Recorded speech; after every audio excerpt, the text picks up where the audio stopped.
तो जय हिंद दोस्तों, कैसे आप सभी। आशा करते हैं सभी लोग मस्त होंगे, स्वस्थ होंगे, जबरदस्त होंगे। तो एक और भर्ती की अपडेट आ चुकी है दोस्तों, आरपीएफ। ठीक है, आरपीएफ कांस्टेबल रिक्वायरमेंट 2024 यानी आरपीएफ यानी रेलवे प्रोटेक्शन फोर्स के लिए 2000 पदों पर यहां पर वैकेंसी आई हुई है। तो जानेंगे पूरी अपडेट, क्वालिफिकेशन क्या होनी चाहिए, एग्जाम कब होगा, नोटिफिकेशन कब आएगा। ठीक है, तो सब कुछ इस वीडियो में जानेंगे। चैनल को सब्सक्राइब कर लीजिए, क्योंकि हर एग्जाम का लेटेस्ट अपडेट का जो भी दोस्तों आपको कोई फॉर्म आता है, सरकारी फॉर्म आता है या अदर भी कोई वैसे फॉर्म निकल जाते हैं, तो उनकी पूरी इंफॉर्मेशन हम देते हैं। उसके अलावा हमारा चैनल एग्जाम सेंटर पे जाके एनालिसिस भी करता है एग्जाम का। तो आप लोग जुड़े रहिए, क्योंकि आने वाले एग्जाम्स की अपडेट्स आपको हमारे चैनल द्वारा पल पल एग्जाम सेंटर से लाइव आपको मिलेंगी। ठीक है, तो चलिए वीडियो को स्टार्ट करते हैं। तो बात करते हैं, टोटल पोस्ट यहाँ पर 2000 आई हुई है, जिसमें से मेल की 1700 पोस्ट है और फीमेल की 300। फिलहाल यहाँ पर दोस्तों बात की गई थी 50% की, लेकिन इसमें 15% ही यहाँ पर नोटिफिकेशन जो आया हुआ है, नोटिस जो रेलवे की तरफ से आया हुआ है आरपीएफ की तरफ से, वो भी मैं आपको इस वीडियो में दिखाऊंगा। ठीक है, फिलहाल आप पहले इतना डेटा समझ लीजिए, देन उसके बाद फिर मैं आपको आगे नोटिस दिखाता हूं और पूरी बात आपको समझाता हूं। ठीक है, तो जनरल ओबीसी के लिए वही फीस दोस्तों यहाँ पर 500 रुपीज रहने वाली है, और अदर कैंडिडेट्स के लिए वही 250 रुपीज यहाँ पर फीस रहने वाली है। लिमिट क्या रहने वाली दोस्तों, तो एज लिमिट आपको मैं अभी नोटिस बताऊंगा, उसमें आपको दिखाता हूं। एज आपके 18 से 25 साल। रिलैक्सेशन की बात करें तो ओबीसी को वही 3 ईयर का एज रिलैक्सेशन मिला हुआ है। एससी एंड एसटी के लिए वही 5 ईयर का रिलैक्सेशन यहाँ पर मिला हुआ है। ठीक है, उसके बाद क्वालिफिकेशन की बात करें तो आपको 10th पास आउट होना चाहिए। ठीक है, 10th पास आउट होना चाहिए आपको। ठीक है, सिलेक्शन प्रोसेस की बात करें अगर दोस्तों, तो रिटन आपका एग्जाम होगा, सीबीटी यानी कंप्यूटर बेस्ड टेस्ट होगा यहाँ पर आपका। ठीक है, उसके बाद पीटी होगा and PMT. PT and PMT में मतलब दोस्तों, पीटी का मतलब ये होता है शारीरिक दक्षता होगी आपकी, फिर आपका मेडिकल होगा। ठीक है, उसके बाद डॉक्यूमेंट डीबी यानी डॉक्यूमेंट वेरिफिकेशन होगा।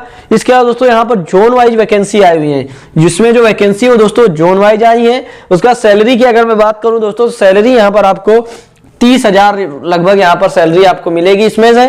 ठीक है, उसके बाद मैं बात करता हूं दोस्तों सिलेबस क्या रहने वाला है। तो सिलेबस की अगर मैं बात करूं तो 120 क्वेश्चन रहेंगे, 120 मार्क्स के। टाइम आपको 90 मिनट का दिया जाएगा। निगेटिव मार्किंग दोस्तों यहाँ पर 1/3 की रहेगी। अच्छा दोस्तों, आप सिलेबस में सब्जेक्ट क्या क्या है, तो रीजनिंग है आपका, मैथ है और आपका जीके है। तो रीजनिंग आपका वही 35 नंबर का आएगा, मैथ भी आपका 35 का आएगा, और बचा कितना आपका, तो 50 क्वेश्चन आपके जीके और जीएस से आएंगे। उसके अलावा अगर दोस्तों मैं बात करूं पीटी एंड पीएमटी की, तो पीटी में अगर मेल के लिए ये है और फीमेल कैंडिडेट्स के लिए यहाँ पर इतना डेटा दे रखा है। तो हाइट मेल की 165, फीमेल की 157 होनी चाहिए। चेस्ट अगर मेल की बात करें तो 80 से 85। ठीक है, फीमेल का तो है नहीं। रनिंग की बात करें तो रनिंग 1600 मीटर 5 मिनट 45 सेकंड में मेल कैंडिडेट्स के लिए, और फीमेल के लिए 800 मीटर 3 मिनट 45 सेकंड में। हाई जंप की बात करें तो 4 फीट और फीमेल के लिए 3 फीट। लॉन्ग जंप की बात करें तो 14 फीट मेल के लिए और 9 फीट फीमेल के लिए। तो लगभग अगर मैं बात करूं मेरिट बेस्ड दोस्तों आपका रिटन एग्जाम होगा, पहले आपका एग्जाम होगा।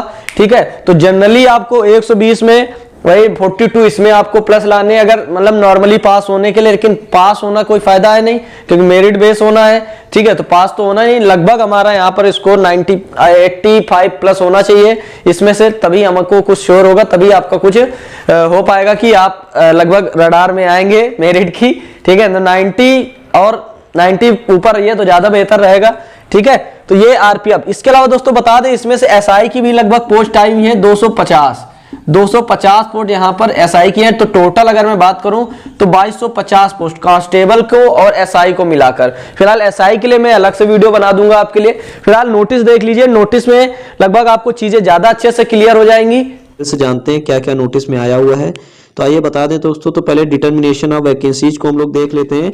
तो यहाँ पर कह रहा है नंबर ऑफ वैकेंसीज भी फिर cell be decided by ministry railway, यानी कि वैकेंसी जो है वो मिनिस्ट्री ऑफ रेलवे डिसाइड करेगा। ठीक है, तो लगभग इसमें से देखो बता रहा है कि नोट में कि 2000 जो वैकेंसी आपकी हैं कांस्टेबल के, 250 जो है रैंक ऑफ सब इंस्पेक्टर की आरपीएफ और आरपीएसएफ में। ठीक है, उसके अलावा इसमें 10% दोस्तों आपको वही जो एक्स सर्विसमैन है उनको छूट मिल जाती है, फिर भी सीट खाली हो जाती है। ठीक है, उसके अलावा बात की गई यहाँ पर 15% जो वैकेंसीज हैं वो वुमेन के लिए रिजर्व की गई हैं। ठीक है, 15% वैकेंसी वुमेन्स के लिए रिजर्व की गई है। उसके अलावा दोस्तों इसका रिक्रूटमेंट का प्रोसेस क्या होगा, तो सबसे पहले फेज 1 होगा, जिसमें सीबीटी टेस्ट होगा आपका। फेज 2 होगा, जिसमें पीटी होगा यानी फिजिकल एफिशिएंसी टेस्ट होगा, और फिर आपका पीएमटी यानी फिजिकल मेजरमेंट टेस्ट होगा, और फेज 3 में आपका डॉक्यूमेंट डीबी होगा यानी डॉक्यूमेंट वेरिफिकेशन होगा। ठीक है, उसके अलावा बात करें उसके अलावा आगे देखिए, जैसे इसमें दे रखा गया है आपका constitution of central government committee, तो इसमें सब इंस्पेक्टर के लिए दे रखा है पूरा। और उसके बाद कांस्टेबल, आरपीएफ और आरपीएसएफ के लिए दे रखा है। उसके अलावा देखिए जो मैंने बताया था जोन के लिए, तो जोन जैसे 4 रीजन है, ईस्ट, वेस्ट, नॉर्थ और साउथ, तो हो सकता है इसमें जोन भरने के लिए दे दे, तो काफी सही रहेगा आप लोगों के लिए भी कि जोन भरने के लिए आपको आराम हो जाएगी। ठीक है, उसके अलावा आइए आगे देखते हैं। उसके अलावा देखिए इसमें जो मिनिमम सब इंस्पेक्टर की जो उसके अलावा एज की बात करें तो वही 20, मिनिमम 20 और मैक्सिमम 25 है। कांस्टेबल की बात करें तो 18 से 25 है। ठीक है, इसके लिए आपको ग्रेजुएट होना चाहिए, इसके लिए आपको 10th पास होना चाहिए। ठीक है, 10th पास होना चाहिए आपका। ठीक है, आगे वही अगर मैं जैसा मैंने बोर्ड में आपको बताया हुआ है। ठीक है, SC/ST के लिए 5 ईयर, ओबीसी के लिए वही 3 ईयर।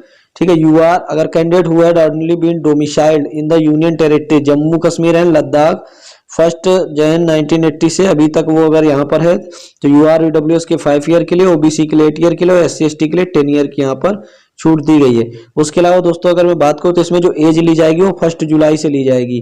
ठीक है, तो कह रहा है इसमें से age will be counted on 1 July of the year if notification issued between January and June and 1 January of next year if notification is issued between July and दिसंबर।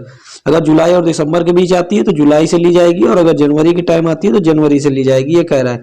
यानी बॉर्न 2/7/1990 से 1/7/1997, यानी ये हो सकता है एग्जाम्पल मतलब दे रहे हैं, ऐसा कुछ नहीं है। ठीक है, जब वो नोटिफिकेशन आएगा तब वहां पर आप दे सकते हैं। इनके लिए यहाँ पर UREWS 5 ईयर 10 ईयर दे रखा है, ये पूरा आपको दे सकता है, यहाँ पर इतना दे रखा है छूट यहाँ पर।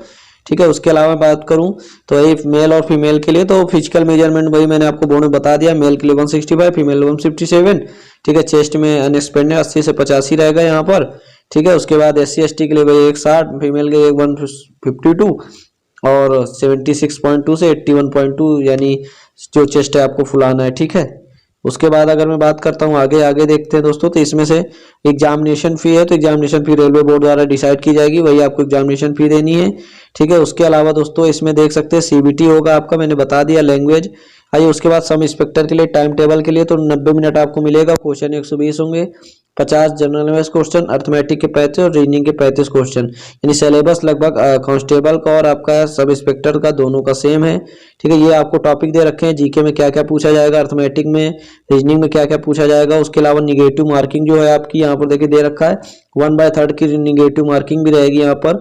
ठीक है, ये भी आपको दे रखा है, finalisation of process after computer based test. उसके बाद जैसे CBT होगा, उसके बाद PT PMT होगा, फिर उसके अलावा फिजिकल जो टेस्ट होगा वो भी आपका यहाँ पर होगा पूरा फिजिकल टेस्ट जो भी होता है। उसके बाद देखिए जो दौड़ वगैरह है सब इंस्पेक्टर के लिए दे रखा है 6 मिनट 30 सेकंड में 1600 मीटर। ठीक है, फीमेल के लिए यहाँ पर अभी नहीं दे रखा है कितना दौड़ना है, 1600 मीटर फीमेल के लिए 800 मीटर है, 4 मिनट में दी जाएगी। लॉन्ग जंप फीमेल की 9 फीट और हाई जंप 3 फीट है, और उसमें से जो मेल कैंडिडेट्स के लिए उनके लिए दे रखा है तो ये PT है, जो मतलब जो कैंडिडेट्स एग्जाम निकाल देंगे उसके बाद इनका PT होगा। तो पूरा यहाँ पर आप पूरा डेटा देख सकते हैं, यहाँ पर दे रखा गया है। ठीक है, डॉक्यूमेंट वेरिफिकेशन में आपका ये दे रखा है कि आपका 10th लगेगा, ग्रेजुएशन, और उसके बाद एक सर्विसमैन है तो उसका सर्टिफिकेट आपका, उसके बाद नो ऑब्जेक्शन सर्टिफिकेट NOC आपकी लगेगी, आप जहाँ पर मतलब प्रेजेंट एम्प्लॉय रह चुके हैं, डोमिसाइल लगने वाला है आपका। ठीक है, ये सब दे रखा गया है यहाँ पर। ठीक है, उसके अलावा नोटिस दे रखी और आगे देखिए जो कंप्लीशन रिजल्ट होगा सब इंस्पेक्टर का, तो वही अगर क्वालिफाइंग है, नॉर्मली क्वालिफाइंग है तो UROBC के लिए 42 नंबर चाहिए। ठीक है, 120 में, और SC/ST के लिए 36। देखो मेरिट बेस दोस्तों यहाँ पर वैकेंसी है। ठीक है, मेरिट के अकॉर्डिंग यहाँ पर आपका नंबर आएगा। मेरिट में जितने ज्यादा नंबर होंगे आपको मेरिट बेस्ड आपका कट ऑफ बनेगी, तो जितना ज्यादा आप ला सकें तो फिर मिनिमम क्वालिफाइंग दे रखा है, लेकिन आप जितना ज्यादा ला सकेंगे उतना आपके लिए अच्छा रहेगा। ठीक है, उसके अलावा मैं आपको और आगे डिटेल्स बता दूं तो यहाँ जनरल पोजीशन में भी ठीक है रिक्वायरमेंट दे रखा है, अलॉटमेंट है, RPFSF है, डॉक्यूमेंट्स रिलेटेड मैंने लगभग आपको सब कुछ बता दिया। ठीक है, उसके बाद ये देखिए यहाँ पर जो साइन है इनका 1/1/2024 को इनका ये नोटिस आया हुआ है रेलवे प्रोटेक्शन फोर्स का। ठीक है, फिलहाल लगभग आप यहाँ से पूरी चीजें समझ गए होंगे, अगर फिर भी कोई डाउट बने तो आइए बोर्ड में चलते हैं और आपको वहां दिखाते हैं कि आगे। फिलहाल दोस्तों आपने नोटिस देख लिया होगा, नोटिस से आपको की चीजें काफी समझ में आ गई होंगी, तो लगभग ये डेटा आपको रहा है। लेकिन इसमें नोटिस में बात की गई थी वही दोस्तों की फीमेल को 50% यहाँ पर सीटें दी जाएंगी, लेकिन यहाँ पर सिर्फ 15% इस नोटिस में दी गई हैं। ठीक है, उसके बाद अगर आपको कोई बुक वगैरह चाहिए, जैसे कि आपको कोई रेलवे के लिए बेहतरीन बुक चाहिए तो आप कमेंट कर सकते हैं, मैं आपको बेहतरीन बुक बता दूंगा जिससे आपको एग्जाम प्रिपरेशन करने में आपको आसानी होगी। फिलहाल अगर चैनल पर आपने वीडियो यहां तक देख ही ली है तो एक बार सब्सक्राइब करके बेल आइकन प्रेस कर दें, ताकि हर भर्ती का अपडेट आपको हमारे चैनल में मिलता रहता है। मिलेंगे नेक्स्ट वीडियो में, तब तक ले जय हिंद और जय भारत।